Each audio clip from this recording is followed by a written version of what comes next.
Opa, chegou minha amiga Camila, melhor nutricionista do Brasil. Minha amiguinha, como é que você tá, hein? Escreve alguma coisa, tá me ouvindo?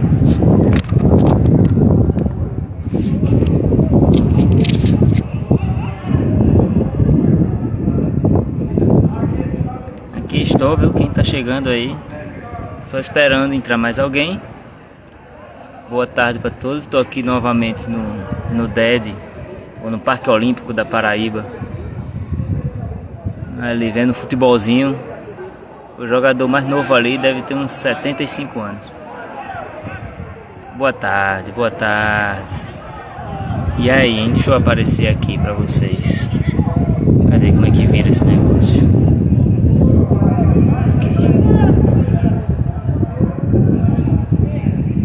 E aí, hein? E aí, vamos lá começar a falar um pouquinho sobre toque.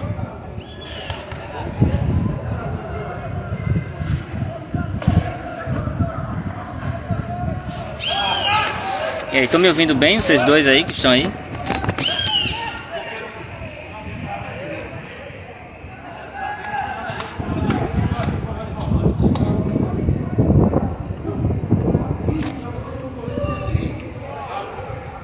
O Josemar, acho que você me mandou até uma pergunta, não foi, Josemar? Acho que você me mandou uma pergunta. Eu anotei aqui na minha fila, mas eu não sei exatamente qual foi mais, mas eu vou ler. Eu vou ler sua pergunta. Essa live, né? Ela eu tenho feito todo sábado. Vai ficar salva aqui. Obrigado, viu, Camila? Vai ficar salvo aqui para quem quiser ver depois. Geralmente tem muita visualização depois, né? Mas vamos lá. Começar aqui com uma pergunta que me fizeram, que é, alguém perguntou assim, perguntando sobre a relação entre toque e sentimento de culpa. Toque e sentimento de culpa. Ah, entrou Camila Galas, grande autoridade aí, hein, Camila? Inspira muita gente por aí, hein, Camila? Aí a pergunta que fizeram aqui foi exatamente sobre a relação entre toque e sentimento de culpa. Olha, o sentimento de culpa, ele é um dos sentimentos que mais aparece, né, no toque. Antigamente o toque ele era considerado um transtorno de ansiedade e o pessoal considerava apenas ansiedade, né? Apenas ansiedade como um dos sentimentos que aparecia no toque. Outros sentimentos o pessoal já associava a outros tipos de transtorno, mas no toque aparece muito culpa, né? Principalmente quando é um toque que é relacionado a toques sexuais, toque religioso, né? Ou não, até outros tipos, né? Eu lembro um caso que a gente acompanhou de um homem que ele tinha que checar, sei lá quantas vezes, uns 30, 40 vezes, para até ter certeza de que as torneiras de casa estavam todas fechadas antes de sair de casa. E ele relatava sentimentos de culpa mesmo sem acontecer nada, né? Mesmo sem acontecer nada. E ele ficava imaginando que a casa ia inundar e não sei o que, ia ter prejuízos, a conta de água ia vir muito alta, tal. Então já vinha um sentimento de culpa ali. Então o sentimento de culpa, ele é um sentimento como qualquer outro. Como qualquer outro, né? Assim como a ansiedade, o medo, a tristeza. Então ele realmente é um sentimento bastante presente. E é uma das formas que o toque tem de apelar, né? De forçar você a fazer a compulsão. Ele usa muito da culpa. Isso aí é um fato. Então é um sentimento, na verdade, que ele é muito presente, bastante presente em quase todos os casos. Uma pergunta aqui: como identificar pensamentos obsessivos? Eu costumo dizer para os meus pacientes que uma das maiores habilidades que eles podem desenvolver na superação de seus toques é exatamente na habilidade de identificar com uma boa exatidão, com uma boa habilidade, né, uma boa eficiência, os pensamentos obsessivos. Então, o paciente que já tem toque há um bom tempo, eu costumo dizer para eles que uma das coisas que a gente observa no pensamento obsessivo é exatamente a questão da história, né? Então, a pessoa que ela tem pensamentos sobre, sei lá, religião, né? E sempre a mesma coisa, há anos da vida dele, que ele está tentando tirar aquela dúvida, tenta eliminar aqueles pensamentos. Então pela questão histórica, o paciente ele já vai desconfiar, né? Desconfiar que aquilo ali é uma obsessão. Até mesmo a ponto de chegar e falar, não, é uma obsessão que eu sei, já aconteceu por anos da minha vida, é sempre a mesma coisa. Então a gente já sabe que é uma história, pela uma obsessão, né? Pelo histórico. Outra coisa que o paciente precisa observar é o comportamento desse pensamento. Pensamentos obsessivos, eles são muito repetitivos. Repete, pode repetir por horas, por dias, por semanas, por meses, por anos. Muito repetitivo. Ele traz muita ansiedade, muita culpa, muita angústia, muita tristeza, né, muita raiva. A pessoa ela tenta se livrar daquele pensamento através de um ato compulsivo, no caso. Ele tenta se livrar do pensamento, o pensamento parece que é elástico, né? O pensamento a gente consegue, através da lógica, da racionalização, consegue até colocá-lo ali do jeito que ele deveria ser, né? Porém, logo depois ele volta a ser do jeito que ele era. Então essa elasticidade do pensamento, a gente entende uma obsessão também pelo caráter intrusivo. Do nada, o pensamento aparece na cabeça. Você está em sala de aula, você está trabalhando, você está lavando louça, você está namorando, você está fazendo esporte, como o pessoal aqui, ó. O pessoal aqui, ó, fazendo esporte. Tá ali, ó, o pessoal feliz da vida, né? Jogando bola, aí ficam vindo pensamentos na cabeça dela totalmente fora de contexto, fora de hora. Então essa intrusividade. Então são dicas, né, que a gente dá aos pacientes para eles aprenderem a identificar uma obsessão. E assim que eles observam que é uma obsessão, a pergunta agora qual é a compulsão? A obsessão está ali para induzir a pessoa à compulsão. E precisamos identificar essa compulsão também. A compulsão a gente entende que alimenta essas obsessões, né? Então essas duas formas eu acho as mais eficientes para a gente identificar uma obsessão, pela história e pela análise do comportamento desse pensamento, da forma como ele age. Antes que eu esqueça, uma moça me escreveu agora no WhatsApp, né? Eu não anotei no meu papel, porque foi agora que ela mandou uma mensagem, também fazendo uma pergunta, e eu vou responder aqui, né? Ela disse que vai assistir mais tarde a live, aí vai ver a resposta, né? Ela disse que está pelo que eu me lembro da história, ela escreveu ali, estava lendo, ela beijou uma criança na testa, né? E agora estão começando a vir pensamentos dizendo que na verdade ela beijou na boca. Então ela lembra exatamente, é óbvio, pelo que provavelmente, né? Certamente ela entende na natureza dela, ela não tem esse tipo de fetiche, esse tipo de doença, né? E deve ser uma mulher, geralmente essa questão de pedofilia está mais vinculada a homens, né? Então não há nenhuma evidência de que ela possa ter abusado dessa criança. Mas o pensamento, você observa como é uma obsessão. O pensamento fica questionando, mas e se foi na boca? E se foi na boca? Pronto, outra dica, né, para identificar a obsessão é o e se. Provavelmente ela deve estar sofrendo com isso, né?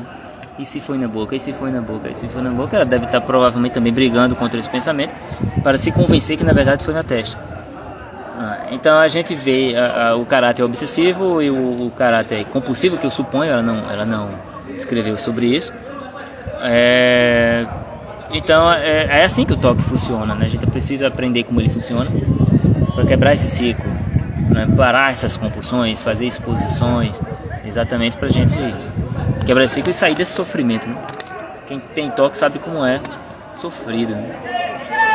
Outra pergunta, vamos ver. Quando a obsessão fica muito tempo, a exposição está sendo feita de forma errada? Olha, quando a obsessão fica muito tempo, a exposição está sendo feita de forma errada? Olha, a questão da exposição, a exposição, ela é um elemento, é um exercício que a gente faz que acelera todo o processo de melhoria do toque. Mas o que faz a pessoa melhorar do toque mesmo é a questão da prevenção dos rituais. É quando a pessoa voluntariamente para os rituais, para outros rituais todos. Por isso que a orientação do psicólogo, no psiquiatra junto, né, para ajudar a identificar tudo isso, esse ciclo, esse funcionamento, é fundamental, né? Então, a exposição em si, ela é feita por um determinado tempo. Depois chega um tempo que a pessoa não faz mais. Mesmo assim, a exposição, ela não vai garantir que esses pensamentos sumam. Não vai garantir que o pensamento suma. A ideia da exposição é expor o paciente a esses elementos que estimulam os pensamentos, de forma que esses pensamentos sejam dessensibilizados. Ou seja, os pensamentos, quando vierem, já que eles são involuntários, a gente não tem controle sobre eles, quando esses pensamentos vierem, a pessoa não está mais sofrendo com eles, né? Então a questão da exposição não vai eliminar pensamento. Não é a questão de estar fazendo exposição mal feita. A pessoa pode superar o toque e ainda ter pensamentos por um bom tempo, assim, porque esses pensamentos, eles vão, mas só que a pessoa não vai estar nem aí. Em longo prazo, é provável que se a pessoa não faz mais compulsões e fez as exposições já no passado, pode ser que esses pensamentos sumam, mas só que a pessoa vai estar completamente alheia a isso. Ela vai sumir sem a pessoa perceber. Geralmente o pessoal fala assim: nossa, eu passei 2 dias e de repente eu me liguei que eu não estava mais pensando em tal coisa. Pronto, foi aí. Então é uma coisa muito involuntária, né? Essa questão do sumiço desses pensamentos. Ruminação, lembranças do que já pensou e te aprisionou, sempre na hipervigilância. O que fazer? Ruminação, lembrança do que já pensou. Veja aqui, alguém perguntou, já vou juntar com outra pergunta que alguém perguntou aqui também, se o toque ele pode ser traumático, né? Pode ser um transtorno que pode provocar traumas no paciente. Sim. Então veja essa pergunta aqui, né? O seu toque, se lembranças do que já pensou e te aprisionou. Quer dizer, quem é essa pessoa? Uma pessoa que provavelmente já teve toque no passado. É uma pessoa que já sofreu muito com isso e tem lembranças recorrentes dessas memórias, né? Do que aconteceu no passado. Aí ele bota sempre na hipervigilância. Veja que ele provavelmente está no quadro de ansiedade, sempre se checando, né, para garantir que não vai ter determinados pensamentos, porque ele já sofreu no passado e não quer mais sofrer no presente. Então a gente fala de um toque que talvez tenha sido mais grave no passado, mas ainda está presente, né? Ainda está presente. O que fazer? Novamente, essa memória do que passou, ela pode ter se tornado obsessiva. Ela pode ter se tornado uma memória obsessiva. Nesse caso, né, devemos identificar quais são as compulsões presentes ali. Quais são as compulsões que você faz, né? O que é que você anda fazendo que está alimentando esses pensamentos, essas memórias que estão presas ali? Identificado, a gente vai eliminar isso aí. Logicamente estou falando aqui de uma forma muito resumida, né? Tem todo um processo para isso, tem medicação que pode ajudar e tudo mais. Filho de 11 anos com toque. Como mãe, como posso orientar?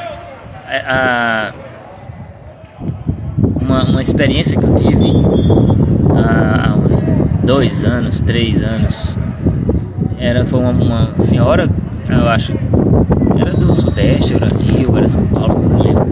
Começou enviou mensagens para mim pedindo ajuda, porque o filho dela sofria com toque e ela não sabia o que fazer e tal. A psicóloga que estava acompanhando não orientava o que ela deveria fazer, etc.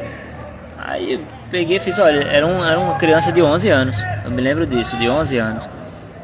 E eu não atendo esse público, essa faixa etária, né? Sobretudo por ser online, né? Se fosse até presencialmente, antigamente eu até entendia assim, atendia dessa idade. Hoje mais não. Mas aí eu peguei e expliquei pra ela, dei umas dicas, orientei, né, tudo por mensagem. Até que ela fez, você pode falar com ele? Se ele mandar uma mensagem pra você de áudio, você pode responder? Eu disse, não posso, tal. Aí daqui a pouco fica aquele link no WhatsApp, né, gravando áudio. Ficou uns 3 minutos gravando áudio.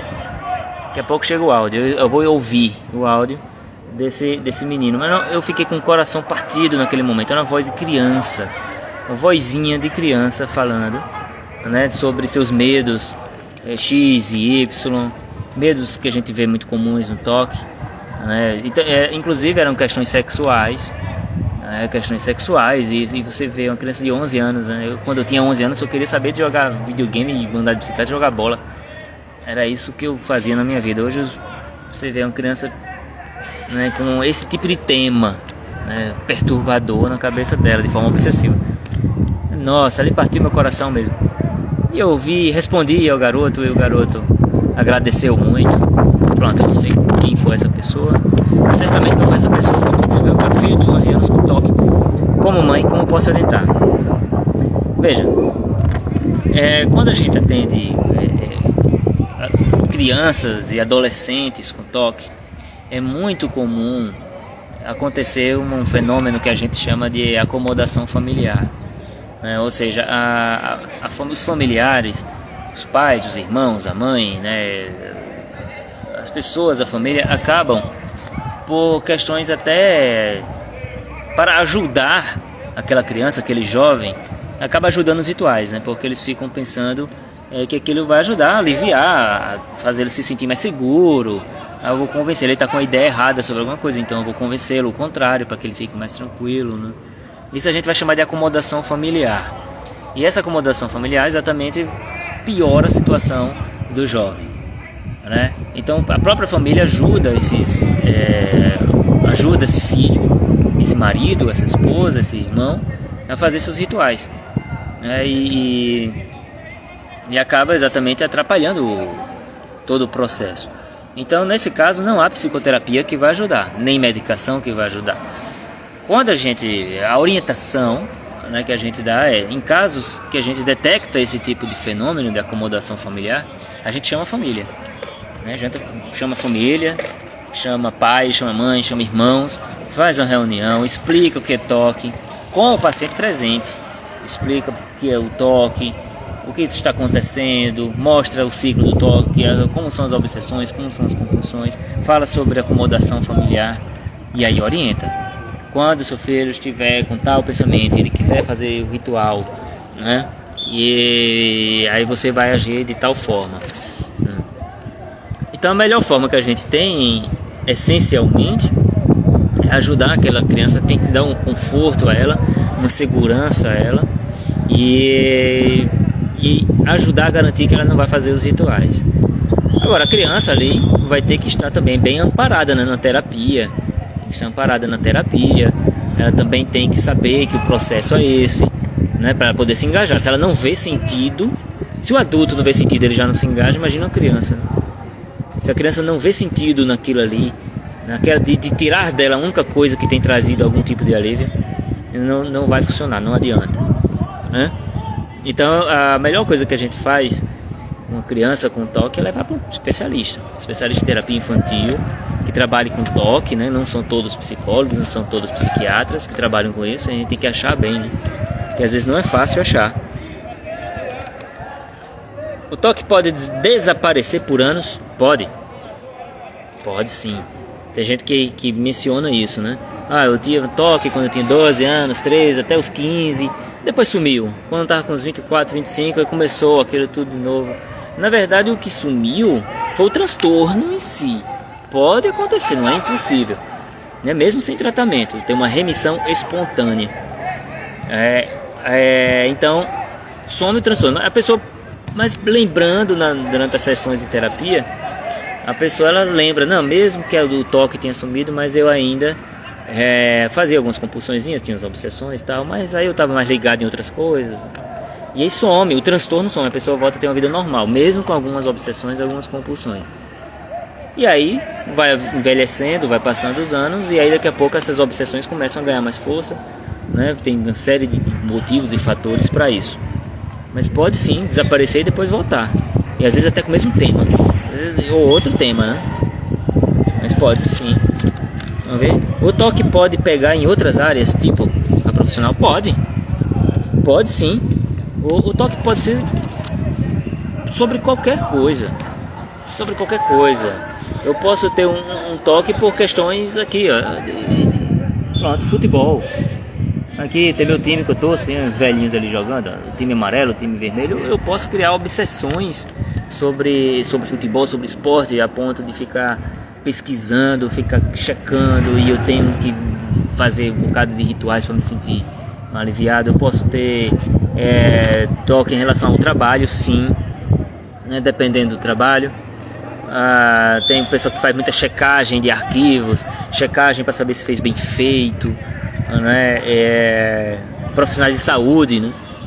Que chega a ficar telefonando para o paciente depois de procedimentos para perguntar se estava tudo bem, né? Se deu tudo certo, checagem de documentos, eu emiti tal documento e agora tá, sei lá, sou advogado e mandei lá pro fórum, pro tribunal, sei lá, os documentos, e eu fico dias checando para ter certeza de que está correto aquilo ali. O que fazer quando o seu cérebro fica caçando uma forma de fazer compulsões? O cérebro de uma pessoa com toque, ele vai sempre fazer isso, né? Ele sempre vai tentar te convencer a fazer as compulsões, que é o que alimenta ele, é a razão de ser de um toque, e são as compulsões, os alívios produzidos pelas compulsões. Então, o que a gente aprende na terapia é exatamente a identificar esse elemento, isso que você chamou de caçar uma forma de fazer uma compulsão. Então, geralmente ele dá dicas, né? Aumenta a sua ansiedade, aumenta a sua culpa, aumenta a sua angústia, e você corre atrás de aliviar, né? Então, a gente abrir mão disso, desse alívio, aceitar sentir a ansiedade que vem disso aí, não é nada fácil, mas é fundamental, e passa com o tempo, né? Passa com o tempo. Porque o toque insiste que você quer fazer algo que, mesmo que você queira, não acha certo no momento? Eu vi essa pergunta, eu achei interessante. Eu imaginei o seguinte, por exemplo, vamos imaginar, pronto, eu sou um cara casado, e eu quero me manter fiel à minha esposa. Isso não tira de mim a capacidade de sentir atração por outras mulheres, né? Então eu estou com pensamentos obsessivos dizendo que eu deveria trair minha esposa, que eu deveria ir atrás de tal mulher que eu acho muito atraente, muito linda e muito gostosa, e eu deveria ir atrás dela. Só que, embora seja um desejo que eu poderia sentir, um desejo real, mas é uma escolha moral, por uma questão ética e moral, eu prefiro não fazer, eu escolho não fazer porque eu considero que é errado, né? Então, mesmo que eu queira fazer, mas eu me recuso porque eu acho que é errado. Então o toque ele pode explorar isso sim. Isso a gente encontra nesse exemplo que eu dei, né? A gente encontra muito no toque que chama de ROCD. A gente encontra, né? A pessoa que fica pensando que pode trair. Se eu sinto se eu acho outras mulheres bonitas, isso quer dizer que eu sou um traidor em potencial, né? E quer dizer, eu começar a brigar com isso aí, né? Criando sim obsessões e compulsões sobre esses assuntos.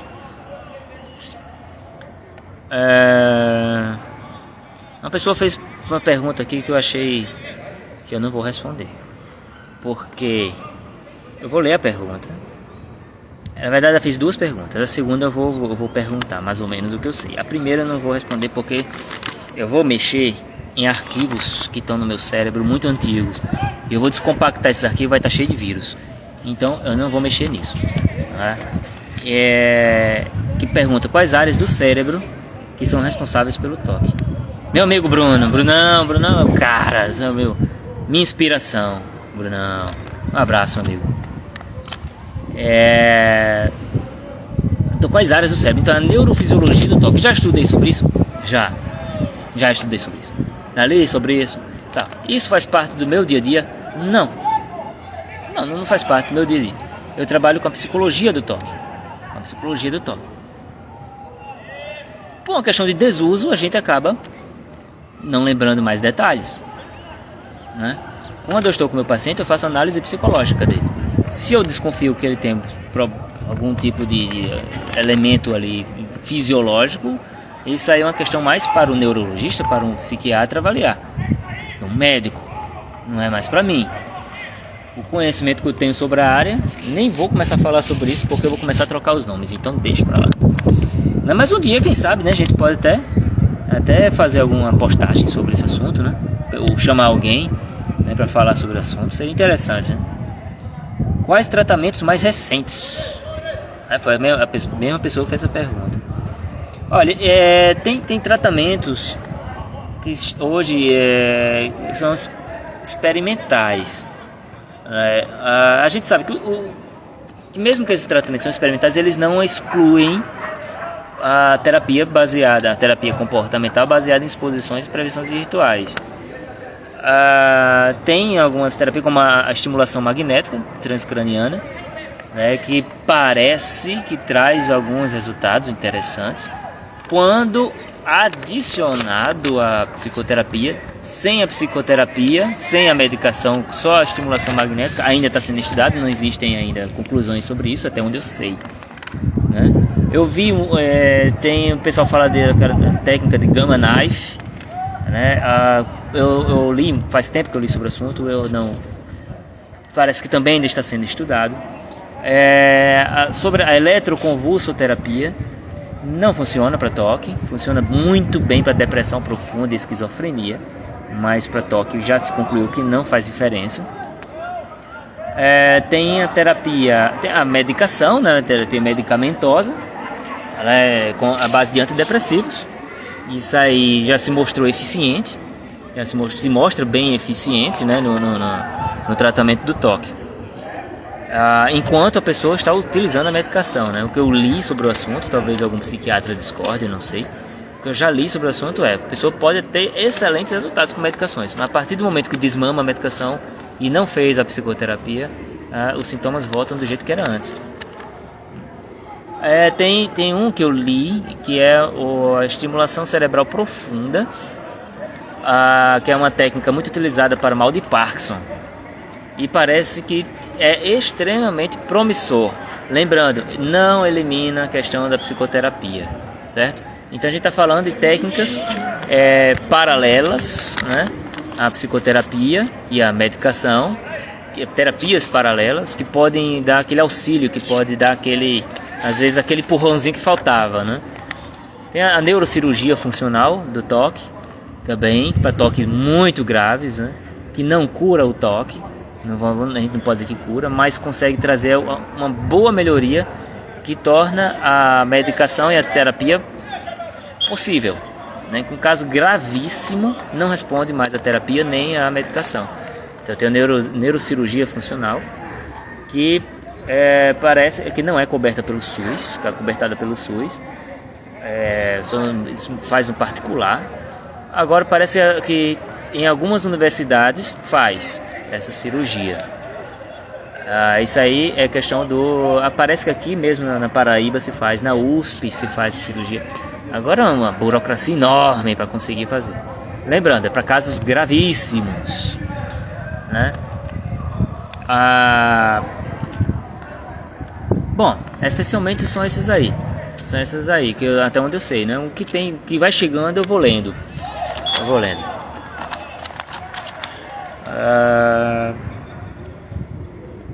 Indicas algum aplicativo de atenção plena, outro recurso tecnológico para pacientes com toque?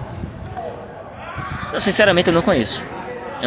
Dos meus pacientes que já fizeram sessões de mindfulness e já fizeram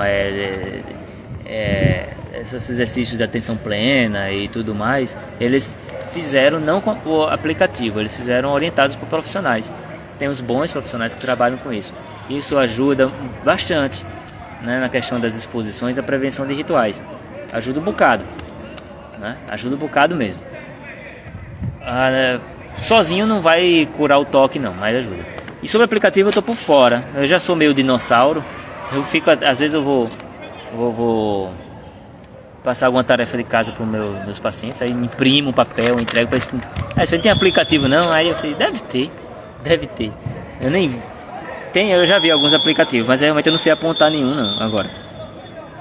Não. Se eu não me engano, tinha um aplicativo para pessoas para ajudar nas exposições. Era em inglês. Eu cheguei a ver em algum canto, mas era em inglês. Mas eu acho assim, só o aplicativo sozinho, sem a orientação do psicólogo, sem a fundamentação do toque, não vai fazer grandes diferenças não. A pessoa pode ter até um resultadozinho, mas vai ficar tão cheio de dúvida que vai acabar nas compulsões de novo. Qual a média de tempo que os seus pacientes se curaram do HOCD? A gente tem que ter cuidado com essa expressão curar, né? Porque assim, quando a gente fala sobre toque, a gente não está falando sobre uma infecção ou sobre uma fratura, né? Uma virose, né? Ou um câncer, são doenças que podem ser curadas, são eliminadas, né, do organismo e a pessoa volta completamente normal. O toque ele se refere a pensamentos, sentimentos e comportamentos. Abraço, Cláudio. Um abraço do Rio de Janeiro. Eu fui ao Rio de Janeiro recentemente, em 89. 89. Foi a última vez que eu fui ao Rio de Janeiro. 89. Então a gente tem que ter cuidado com essa expressão sobre cura. Porque o toque ele é diferente. A gente prefere falar superação, né? Porque alguém pode falar, não, cura o que é? Eu tenho pensamentos sobre contaminação, tenho pensamentos sobre sexualidade, sobre religião, sobre simetria. E a cura seria nunca mais eu ter isso. Não, todo mundo tem esses pensamentos. Todo mundo, uma vez ou outra, tem algum tipo de pensamento desse.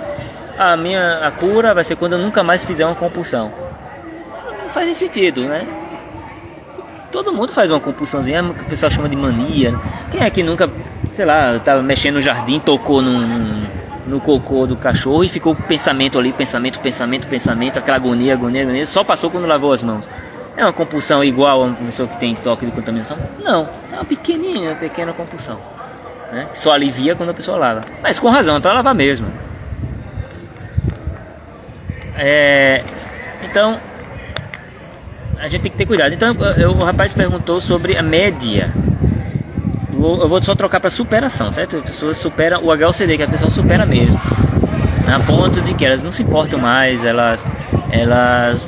pensamento vem, tá nem aí, não sentem ansiedade mais, já HOCD, né? Que é aquela questão de orientação sexual. Então eu já consigo estar perto dos meus amigos que são homens, eu já consigo abraçar um homem, eu já consigo olhar para um homem sem ter aquele cachoeira de pensamentos, né?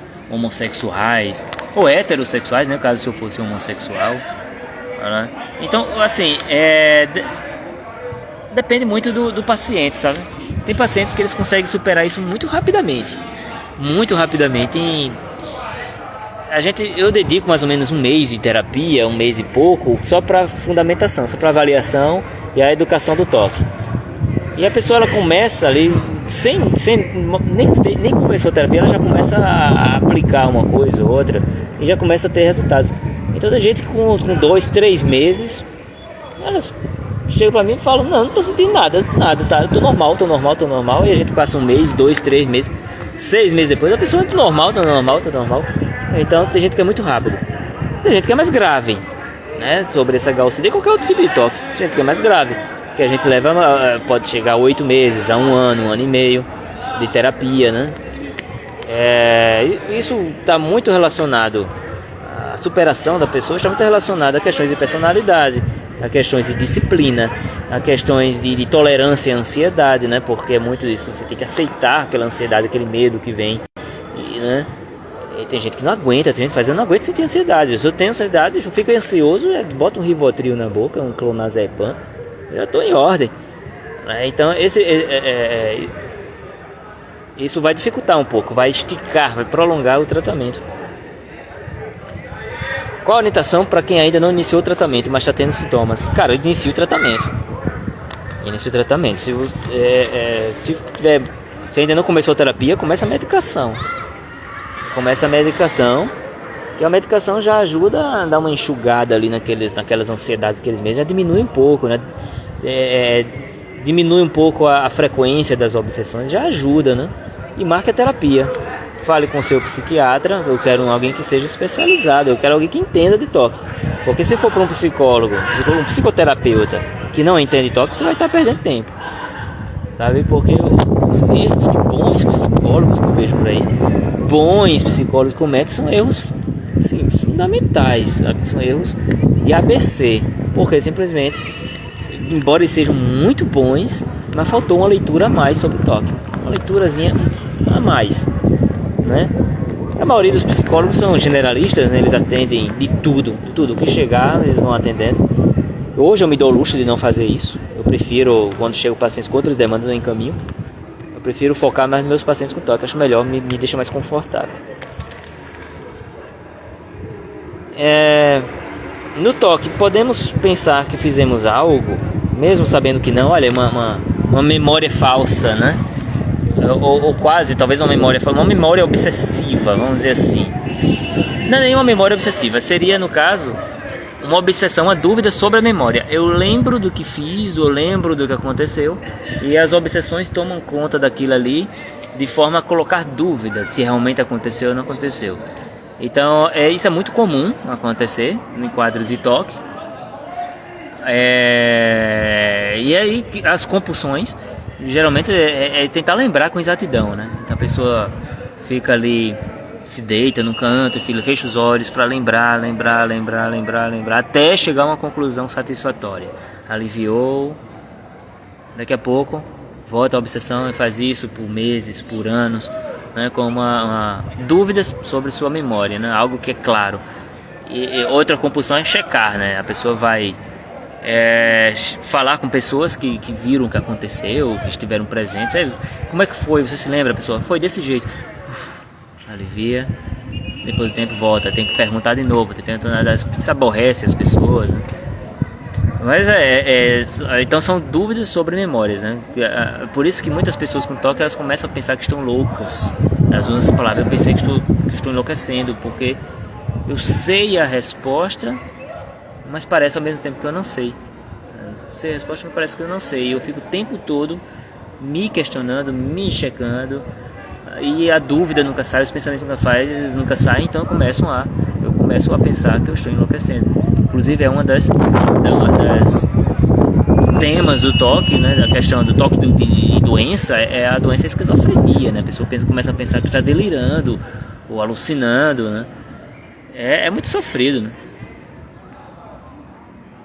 O toque tem algo que acontece a nível cerebral? Tem. Eu estava até falando sobre isso, sabe, Shirley? Até falando sobre isso, que tem toda a neurofisiologia do toque, né? A forma como o cérebro funciona. Eu não quis entrar nesse assunto porque eu estudei há um bom tempo, eu não uso isso no meu dia a dia. Se eu for mexer nisso agora, eu vou começar a gaguejar aqui, começar a errar. Eu não vou nem mexer nisso. Mas pode ser um dia que a gente faça alguma postagem, eu convide alguém, né, que fale um pouco sobre isso. Mas o que a gente vê não é exatamente um defeito no cérebro ou um problema anatômico do cérebro. Não, é a forma que o cérebro funciona. Ele não está funcionando bem. Ele está meio que mal educado, ele está viciado, né? Então, por exemplo, em outros transtornos, como transtornos psicóticos mesmo, a esquizofrenia mesmo, a gente vai encontrar diferenças, né, em termos anatômicos no cérebro. Já no toque a gente não vai encontrar isso. O cérebro de uma pessoa com toque, ele é completamente igual ao cérebro de uma pessoa sem toque. Só que ele é mais hiperativo em algumas áreas. Então, mas isso pode ser modificado com a medicação e com a psicoterapia. De nada. Fale um pouco sobre observar, aceitar e sentir. Acho que auxilia muito nessa posição.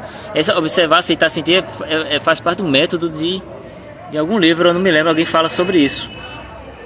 É um protocolo de atendimento que vai ajudar a pessoa a não fazer as compulsões. Então, observar, né? Eu tenho o pensamento, então ao invés de eu tentar modificá-lo, não, eu vou observá-lo, apenas observá-lo, né? Aceitar a presença dele. Não é aceitar que eu sou aquilo ou que eu vou fazer aquilo, mas aceitar que aquele pensamento está ali, mas eu não vou mexer nele. e sentir, né? Observar, aceitar e sentir. O sentir é exatamente, eu estou com ansiedade e eu aceito minha ansiedade. Eu vou sentir, peraí, eu vou aqui parar um pouquinho para observar o que eu estou sentindo. Ah, meu coração está um pouco acelerado. Ok, que mais? A minha mão está tremendo um pouco. Ok, que mais? A minha respiração está um pouco difícil. Ok, eu vou respirar mais profundamente para ver. Ok, que mais? Né? Então aceitar, sentir a ansiedade, sentir a angústia, sentir a tristeza da pessoa, aceitar, sentir essas coisas. Isso são métodos, são protocolos que ajudam muito exatamente a pessoa a não fazer seus rituais, né? Que serve exatamente para eliminar pensamentos e sentimentos. Porque o toque sexual é pouco falado pelos psicólogos e psiquiatras, né?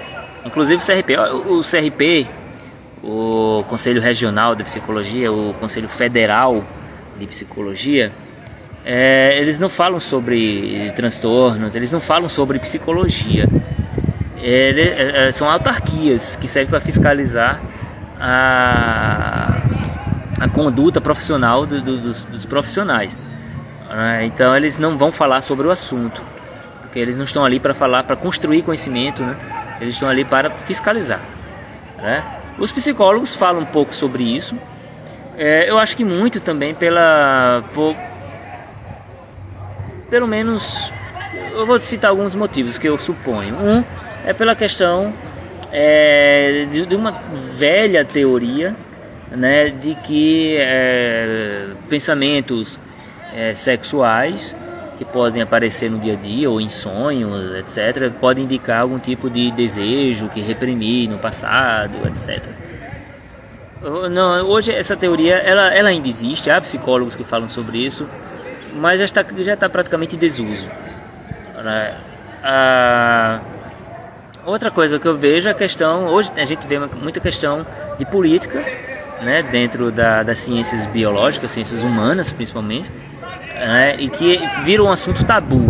As pessoas têm medo de falar sobre o assunto e serem perseguidas ou canceladas ou coisas desse tipo.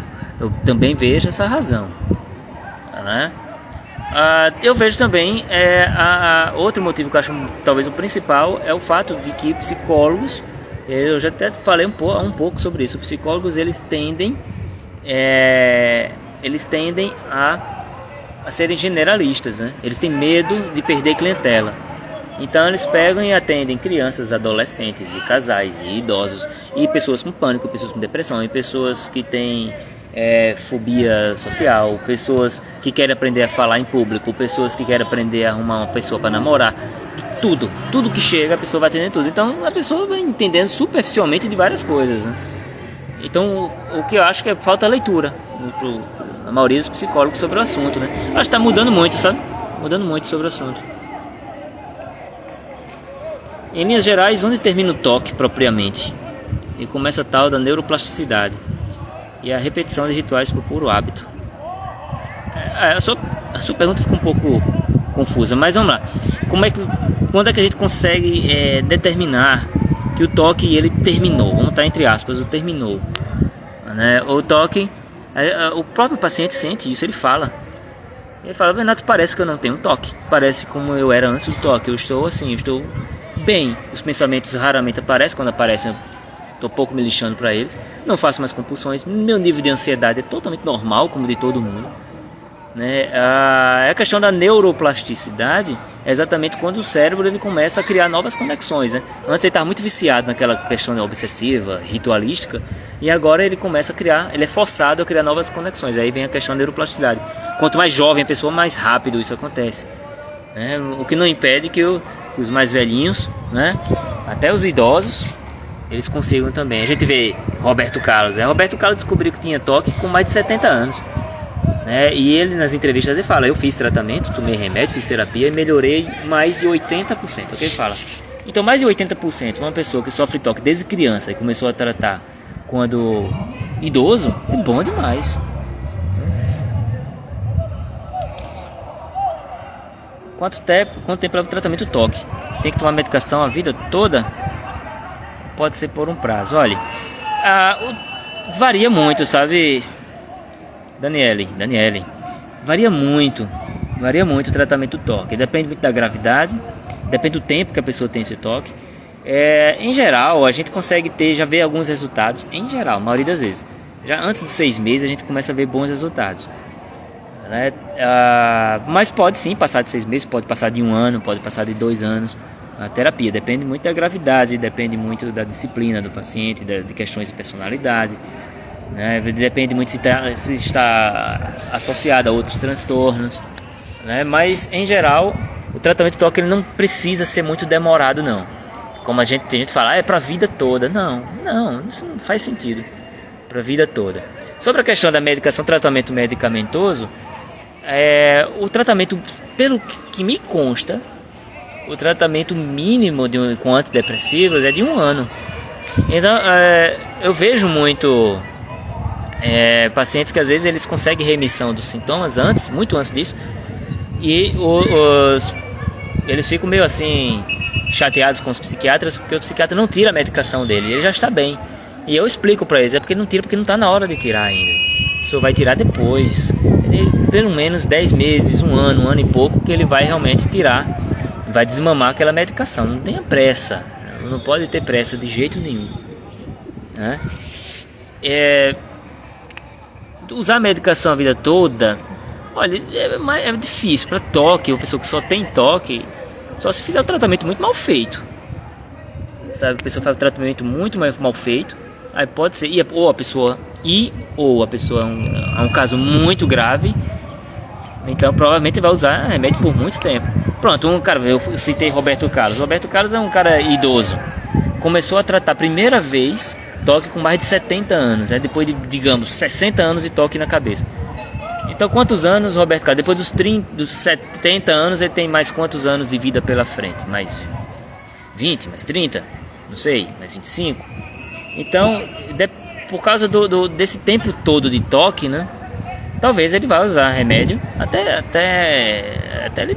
a morte dele mesmo. O que não é um problema, se está bem adaptado à medicação, não está trazendo efeitos colaterais ruins, ele está trazendo benefícios, ele pode usar por muito tempo. Mas isso está de acordo com a avaliação e a escolha do psiquiatra. Mas geralmente não, geralmente o pessoal faz o tratamento por um tempo e depois para a medicação. É possível tratar o toque só com terapia, sem medicação? Toques mais leves a gente consegue. Toques um pouco mais complicados, teoricamente ele é sim possível.